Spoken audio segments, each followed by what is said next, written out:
आइए दोस्तों, शुरू करते हैं बीटीसी सेकेंड सेमेस्टर यानी बीटीसी द्वितीय सेमेस्टर।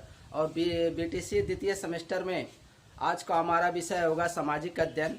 और सामाजिक अध्ययन में हमारा चल रहा है मौर्य वंश की स्थापना।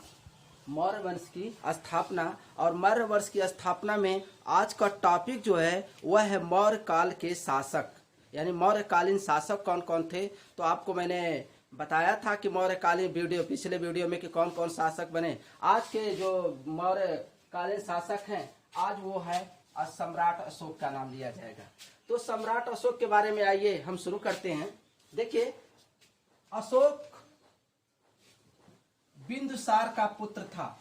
अशोक किसका पुत्र था? अशोक बिंदुसार का पुत्र था तथा अशोक की माता का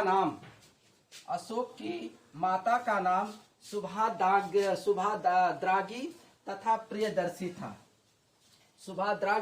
तथा प्रियदर्शी था। शासक बनने से पहले, यानी अशोक शासक बनने से पहले वह तक्षशिला तथा उज्जैन का गवर्नर रह चुका था। शासक बनने से पहले क्या रह चुका था? वह तक्षशिला तथा उज्जैन का गवर्नर रह चुका था। आगे, दीपवंश तथा महावंश, ये श्रीलंका के ग्रंथ हैं, उसके अनुसार से बताया जाता है कि दीपवंश तथा महावंश ग्रंथों के अनुसार अशोक के 100 भाई थे। कितने भाई थे? 100 भाई थे, जिसमें उसने 99 भाइयों की हत्या कर वह शासक बना था। मतलब वह अपने 99 भाइयों को मार करके तब जाकर के वह राजा बना था। आगे, अशोक ने अपने शासन काल के 8वें वर्ष, कितने वर्ष? 8वें वर्ष में कलिंग का युद्ध किया था। कलिंग का उसने युद्ध किया था। अपने शासन काल के 8वें वर्ष उसने कलिंग का युद्ध किया था और इस युद्ध को वह जीत लिया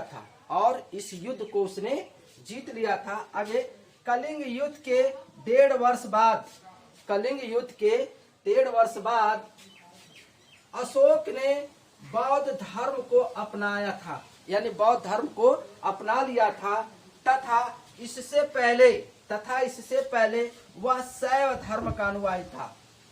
किसका था? शैव धर्म का अनुयायी था। आगे, तीसरी बौद्ध संगति अशोक के शासन काल ही में आयोजित की गई थी। तीसरी बौद्ध संगति जो हुई थी अशोक के शासन काल ही में आयोजित की गई थी। अशोक की मृत्यु के बाद कहा जाता है कि उसका उत्तराधिकारी कुणाल बना। कुछ ग्रंथों के अनुसार कहीं कहीं विवादित मिलता है, लेकिन ऐसा माना जाता है कि अशोक की मृत्यु के बाद उसका जो उत्तराधिकारी था वह कुणाल को माना जाता है और कुणाल बना था। कुणाल के बाद अगला शासक दशरथ बना था, यानी कुणाल जब शासक रहा उसके बाद वो हटा तो दशरथ शासक बना। इससे पहले भी अशोक की भांति प्रियदर्शी की उपाधि धारण की थी। जैसे सम्राट अशोक ने प्रियदर्शी की उपाधि धारण की थी, उसी तरह इसने भी प्रियदर्शी की उपाधि धारण की थी। आगे, मौर्य वंश का अंतिम शासक बृहद्रथ था। कौन था? बृहद्रथ था, जिसकी हत्या पुष्यमित्र शुंग ने करके एक नए वंश शुंग वंश की स्थापना की थी। किसकी की थी? शुंग वंश की स्थापना की थी। तो आज का टॉपिक मौर्य वंश का आज यही समाप्त होता है। अगले टॉपिक में हम गुप्त काल के इतिहास के बारे में लेकर के अगली वीडियो में लेकर के आएंगे कि गुप्त काल का इतिहास कैसे शुरू होता है, उसका